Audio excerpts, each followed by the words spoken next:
afternoon po sa inyo. Sa mga hindi ko po nakakilala sa akin, ako po si Brother JR. Amen! Iiyak lang po ako dyan sa tabi-tabi.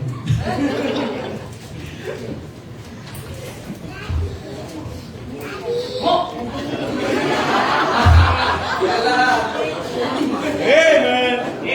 Bali po ang i-preach po natin ngayon is yung first words po ni Jesus now. So, bago po tayo magsimula, let's bow our heads and pray. Panginoon, maraming salamat po sa pag-alay niyo ng buhay para sa amin. Maligtas po kayo. Maligtas po kami. Kayo na po sana pong bahalang gabay sa amin, sa mga makikinig po, at saka sa mga i-deliver po namin ng mga salita niyo, Panginoon. Kayo na po sana matulog po sa amin. Panginoon. We pray in His name. Amen. Amen! Amen! Preach!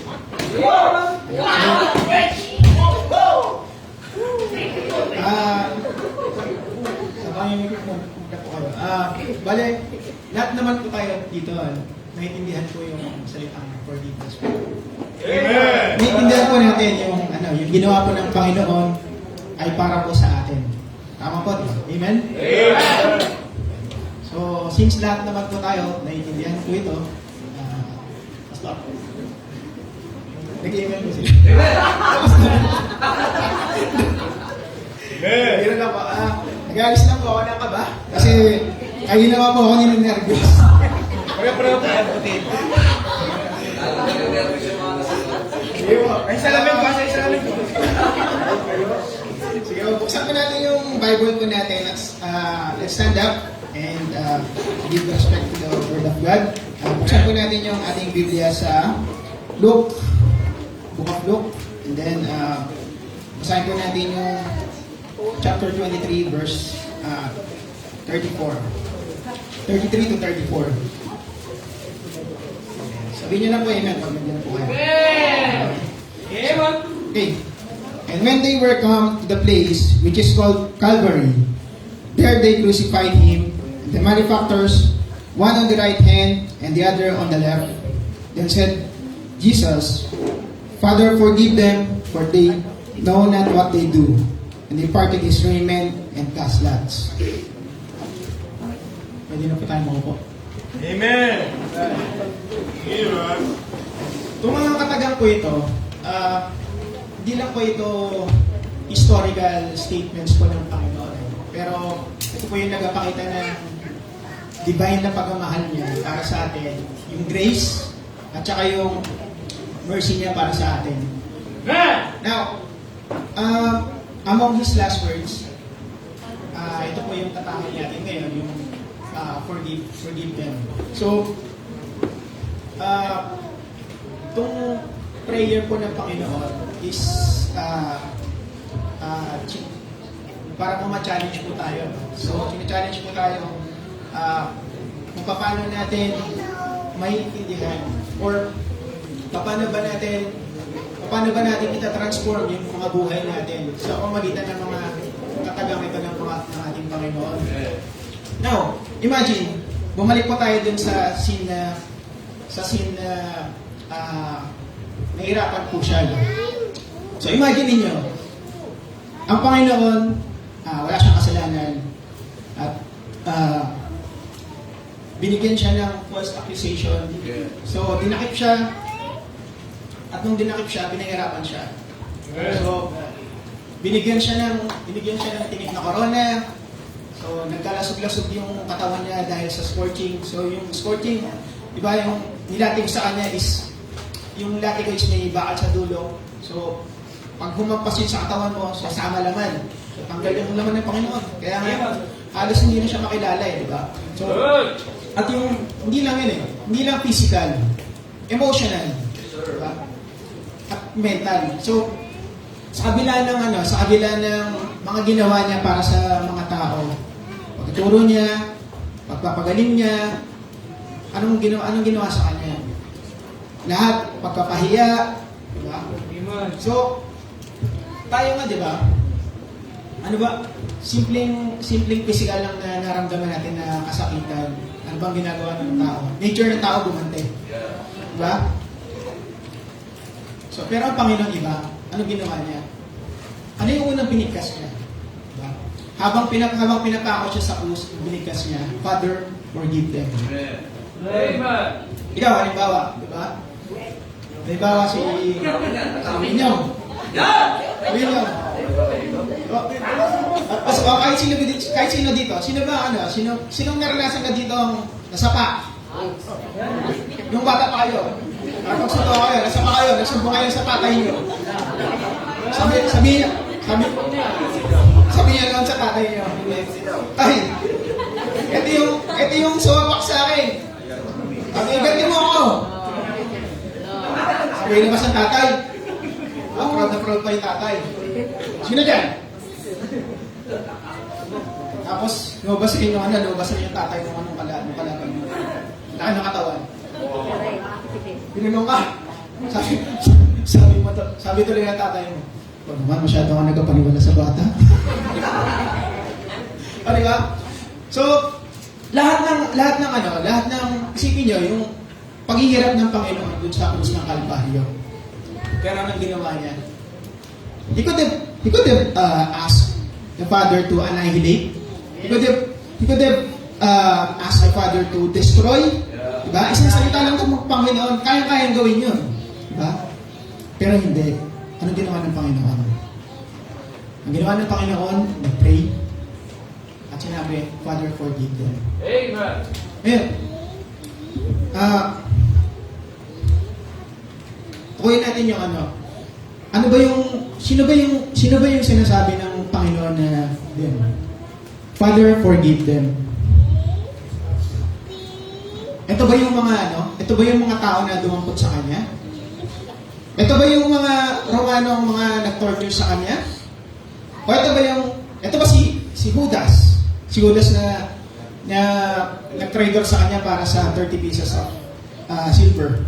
So, o si Pedro, na ang sabi sa kanya, sasamahan siya kahit saan, kahit sa ulungan. Pero ang ginawa ni Pedro, dinenay siya 3 times sila. So, sino yun? Sila ba?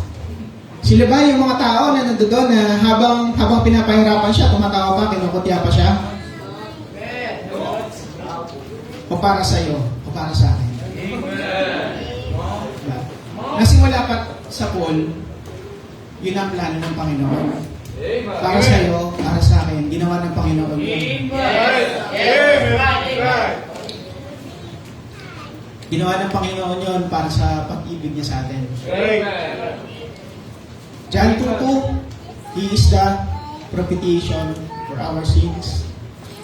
And not for ours only, but for the sins of the whole world. So, ginawa niya yun para sa pag-ibig sa atin. Now, ikaw ba sa sarili mo, kaya mo bang gawin ang ginawa ng Panginoon? Magpatawad na walang kondisyon?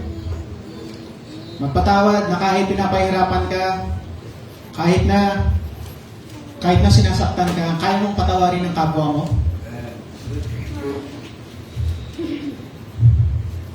Now, punta tayo dun sa susunod na sinabi ng Panginoon, no? For they know not what they do. Now, this talks about the spiritual blindness of the people who ought Him, no? Kahit na, ito na siguro yung darkest, masasabi natin na darkest hour ng Panginoon. Kasi, kahit na nahihirapan siya, anong tinignan niya? Ang tinignan ng Panginoon, hindi yung mga tao eh. Pero nagpatawad siya at inintindi niya na ignorant yung mga taong nagpapahirap sa kanya. So, hindi alam ng mga taong yun na ang pinapahirapan nila is God in the flesh. So, hindi nila alam na ang taong pinapahirapan nila ang magtutubos ng kasalanan ng sanlibutan. Amen. Ang Panginoon, hindi niya tinignan, no? Hindi niya tinignan yung mga taong yan, no? Hindi niya pinersonal. So, for example, halimbawa sa estudyante. Sino ba estudyante dito? Halimbawa sa estudyante. Nalit ka sa ano? Nalit ka sa school. Nalit ka sa school dahil ano? Dahil tumutulong ka sa church. Dahil nag-serve ka sa Panginoon. And pinersecute ka ng ano? Ng teacher mo. Pinatayo ka. Yung ibang estudyante, siguro marami estudyante maintindihan niya. Pero, common or natural instinct ng tao or ng tao is siguro abang nakatayo yung estudyante, dapat ka sa akin mamaya. Kakadena ko yung motor ko. Wala naman siguro gumawa sa inyo nun, no? Pero ang Panginoon, He goes beyond, no? Doon sa He goes beyond the surface and the external actions. No?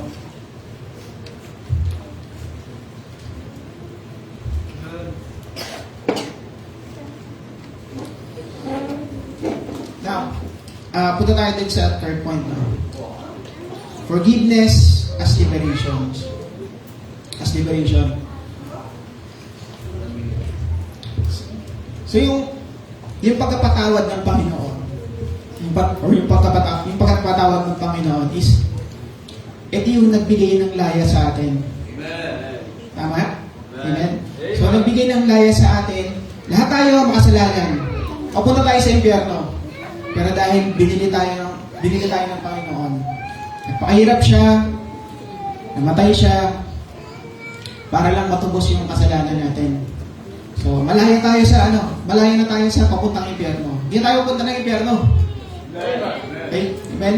Amen. That's right. So, ganun rin. So, ikaw at ako, ang pagpapatawad, nagbibigay ng kalayaan. Amen. Hindi ibig sabihin na wala na yung sakit, ha? So, andun pa rin yung sakit. Siyempre, tao tayo, eh. Andun pa rin yung emosyon natin, eh.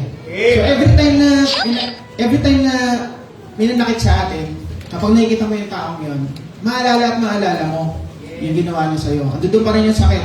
Right. Pero ang pagkakaiba natin mga Kristiyano at yung mga nagkapatawad is hindi na tayo, wala nang bitterness. Wow. Amen. At dyan po, nagkatapos. Iwanan ko na lang ngayon ang tanong.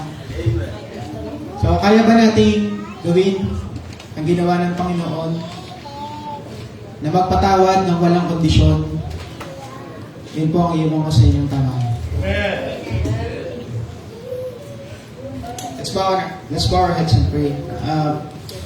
Panginoon, maraming salamat po sa privilege na binigay nyo para sa akin, para po makapagsalita dito. Alam ko po, wala po akong kakayahan, wala po akong karapatan para magsalita. Pero salamat po at nakapag-deliver po ko ng gusto nyo pong sabihin, Panginoon. At pinapalangin ko rin po yung mga susunod po sa akin. Gabayan niyo po sila at may deliver po ng maayos ng kanilang preach, Lord. At pray in His name. Amen. Amen. Amen. Amen.